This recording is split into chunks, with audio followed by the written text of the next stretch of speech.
अस्सलाम वालेकुम viewers, welcome back to my YouTube channel daily tips with Asma. आज की इस वीडियो में हम आपको बताएंगे नाफे नाम का मतलब और इसके बारे में दिलचस्प मालूमात।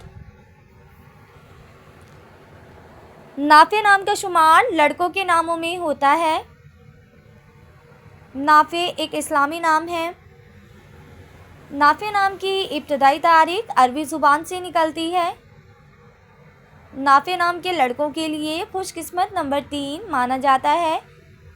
माहिरीन के मुताबिक नाफे नाम के लड़के बहुत नर्म दिल होते हैं।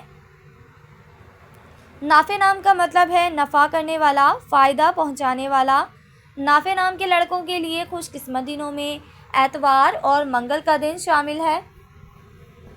नाफे नाम के अफराद के लिए मुवाफिक रंगों में सुर्ख जंगनुमा और हल्का सब्ज़ रंग शामिल है। नाफे नाम के अफराद के लिए मुवाफिक पत्थरों में पुखराज पत्थर शामिल है। खुशकिस्मती वाले धातों में हिस्सों के हिसाब से तांबा शामिल है। फ्रेंड्स, अगर आप अपने नाम का मतलब जानना चाहते हैं तो कमेंट बॉक्स में अपना नाम लिखें। इंशाल्लाह हम आपके नाम की वीडियो ज़रूर बनाएंगे। Thanks for watching. अल्लाह हाफिज़।